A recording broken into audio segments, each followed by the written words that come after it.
Peggy 18. Hi everyone, my name's Alex Hutchinson, Creative Director on Far Cry 4. I'm Mark Thompson, I'm the Narrative Director on Far Cry 4. Nice to meet you. Nice to meet you as well, and welcome to Karat, our new fictional location. So in Far Cry 4, you step into the shoes of AJ Gale, who is returning to the country of his birth, initially just to scatter his mother's ashes before he gets caught up in what's essentially a civil war. Karat is a fictional place based somewhere in the Himalayas, inspired by places like Nepal and Bhutan, and a bunch of countries from that part of the world. So looking out there, one of the core things of any open world game, that sort of excitement and mystique and hope of an open world is, what is all that smoke coming from?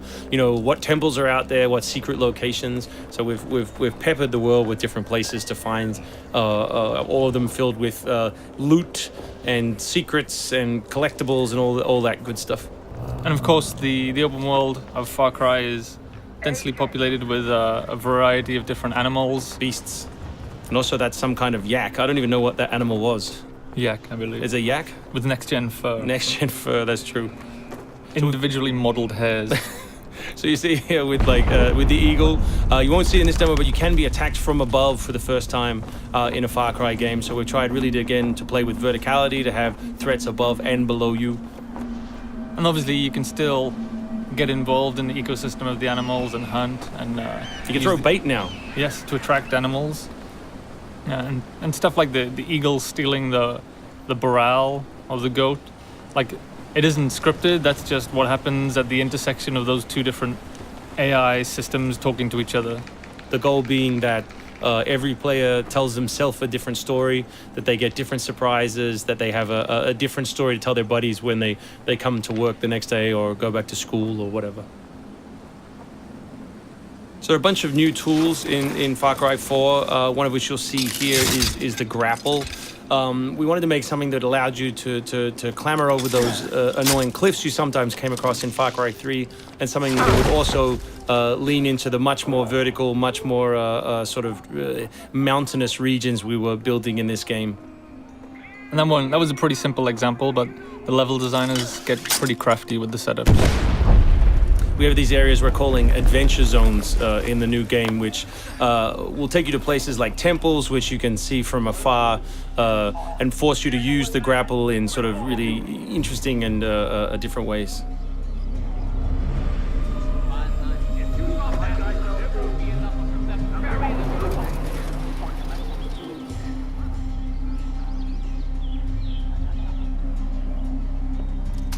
The auto crossbow is a new stealth weapon that we've introduced for Far Cry 4. It adds a little more versatility than the bow did in Far Cry 3. Obviously it sacrifices the long range for rapid fire, but it's still a super useful stealth weapon. So this is one of my favorite bits. This if you look down when you're meleeing in the new game, you kick. So you can do all kinds of fun setups such as that. Kicking things is hilarious. I expect people around the world to be kicking rocks, explosive barrels, dead bodies, come November.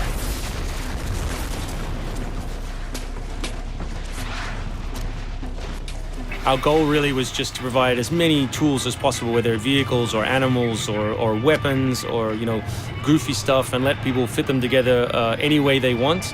Yeah, and we've snuck a few features in that fans of Far Cry 3 I think are going to be surprised by. Drive and shoot. Yes.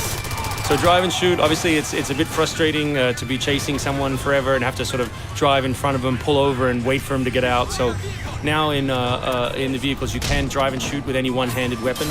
And you can also do driving takedowns from any vehicle, which I really like. So this idea of leaping from your vehicle into another vehicle, do horrible things to them, boot them out the side, and then continue on your merry way. You can now deliver death without even leaving your seat.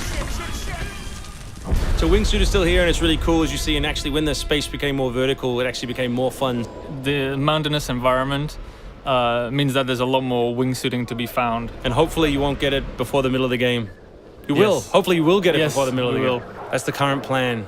But we are many months away from watching you guys abuse us online. Means that there's a lot more wingsuiting to be found. And hopefully you won't get it before the middle of the game. So here you'll get a look at elephants. Elephants are awesome. Probably my favorite animal in the game. Weaponized in many different ways. You can drive them into a rage, watch them smash the other characters in the world, or you can clamber on top of one and drive it through the gate yourself. My favorite animal is the human animal. It's very Far Cry 2 of you, Mark. It's the shark of darkness. So co-op is a massive part of the new game. It's one of our big ways of opening up the open world and letting you play any way you want. So basically, when you ask your buddy to join, all the solo missions turn off, and you're left with all of the open world toy, the outposts, the fortresses, the towers, all the quests to play any way you want.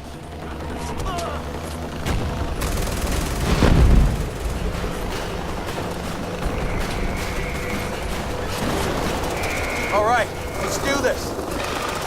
What do you think of the Buzzer, Mark, which is a small one-man helicopter? It's very red. No, but it's cool because it gives like this almost like developer perspective on the world. Like you normally in Far Cry 3 you could never really see an outpost, or you couldn't engage with an outpost from this kind of vantage point, which is really cool. So the outposts from Far Cry 3 were like the template for the fortresses. They're kind of like bigger, better, more badass version of the outpost to More badass. to paraphrase Cliffy B. Badassitude. So imagine charging that vehicle, atop the elephant as opposed to just watching it happen. We spent a lot of money on that feature. A lot of money. Perhaps we could have put that in a video. Very expensive. So thanks everyone for watching. We really appreciate your time, and we look forward to showing you a whole lot more gameplay in the coming months. The game ships, of course, November 18th worldwide on PS3, PS4, Xbox 360, Xbox One, and PC.